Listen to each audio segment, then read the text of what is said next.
Hello বন্ধুরা, আশা করি সবাই ভালো আছেন। কম্পিউটার শিক্ষা 24 চ্যানেলে আপনাদেরকে স্বাগতম। আজকের ভিডিওতে আমি আলোচনা করব মাইক্রোসফট অফিস ওয়ার্ডে কিভাবে আমরা একটি নোটবুক পেজ তৈরি করতে পারি ওইটা নিয়ে। তো এখানে দেখুন অলরেডি আমি একটি নোটবুক পেজ ডিজাইন করে রেখেছি। তো এই ধরনের একটি পেজ আমি আপনাদেরকে বানিয়ে দেখাবো স্টেপ বাই স্টেপ। তো ভিডিওটি শেষ পর্যন্ত দেখতে থাকুন। তো আসুন ভিডিওটি শুরু করি। প্রথমে আমরা একটি নিউ পেজ নিয়ে নিব।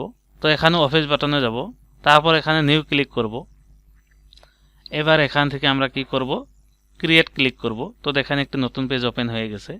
এবার আমরা কি করব, আমাদের এই নতুন পেজটির মার্জিন একদম 0 করে নেব।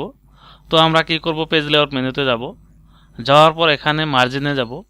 মার্জিনে যাওয়ার পর একদম লাস্ট দেখেন কাস্টম মার্জিন রয়েছে, তো ওইটাতে যাব। যাওয়ার পর এখানে দেখেন 4 ধরনের মার্জিন রয়েছে, টপ, বটম, লেফট এবং রাইট। তো আমরা প্রত্যেকটি মার্জিন একদম 0 করে দিব।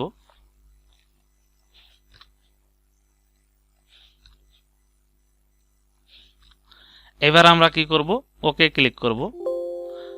তারপর এটা আমরা ফিক্স করব না, তো ইগনোরে ক্লিক করব। তো দেখেন আমাদের মার্জিনটা একদম 0 হয়ে গেছে। এবার আমরা কি করব, কার্সারটা একটু নিচে নিয়ে আসবো এন্টার প্রেস করে। তারপর আমরা কি করব, ইনসার্ট মেনুতে যাব, তারপর টেবুলে যাব। যাওয়ার পর এখানে কলম একটা নিয়ে যতগুলি র এখানে রয়েছে নিয়ে নিব। তো এবার আমরা কি করব, এই রগুলির সাইজ একটু বড় করে নিব। তো আমরা লেআউট মেনুতে যাব, যাওয়ার পর এখানে হাইটটা আমরা একটু বেশি করে দেব। তো এখানে দেখেন 45 cm রয়েছে, তো আমরা এখানে 55 করে দেই। তো আমরা এখানে 0.55 করে দিলাম। এবার এন্টার প্রেস করব।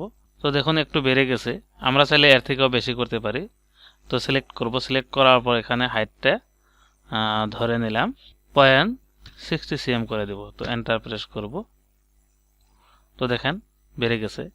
এবার আমরা কি করব, কার্সারটা একদম নিচের রটাতে নিয়ে আসব। তারপর কিবোর্ড থেকে ট্যাব প্রেস করব। ট্যাব প্রেস করে এইভাবে পুরো পেজটাই র দিয়ে ভরে দিব।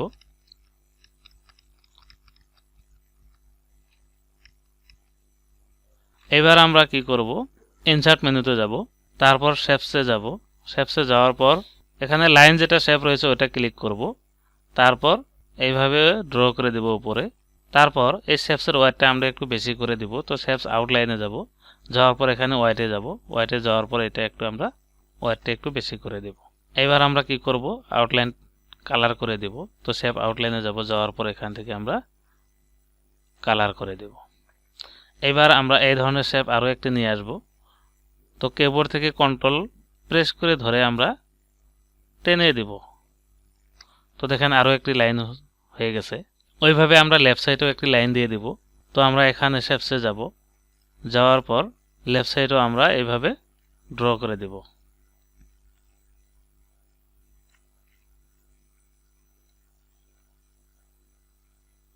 এই শেপসটিরও ওয়াইড আমরা একটু বেশি করে দেব। তো শেপস আউটলাইনে যাব, যাওয়ার পর এখানে ওয়াইডে যাব, যাওয়ার পর এখান থেকে আমরা ওয়াইডটা একটু বেশি করে দেব।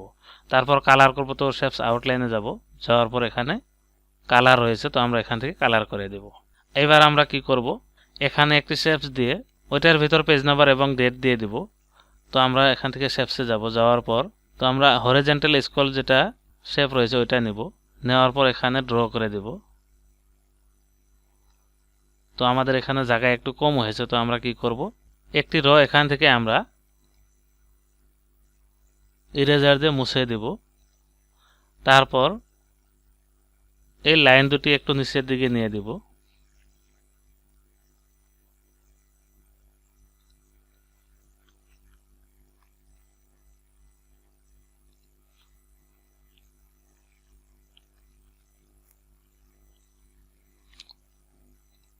এবার আমরা শেপসটা একটু বড় করে দেব।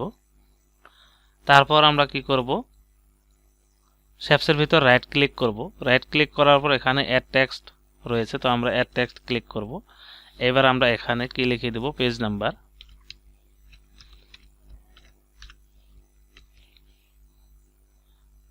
তো এখানে পেজ নাম্বার, এখানে ডট ডট দিয়ে দিব। তারপর নিচে লাইনে লিখব আমরা ডেট। এটা আমরা ডট ডট দিয়ে দেব অবলিক দিয়ে দিব।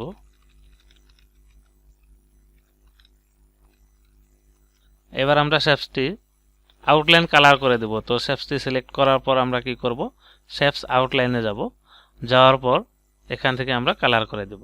তারপর ভিতরে যেগুলি টেক্সট আমরা লিখে নিলাম ওই টেক্সটগুলো কালার করব। তো সিলেক্ট করে নেব। সিলেক্ট করার পর হোম মেনুতে যাব। যাওয়ার পর এখানে ফন্ট কালারে যাব। যাওয়ার পর এখান থেকে কালার করে দেব। তো দেখেন হয়ে গেছে।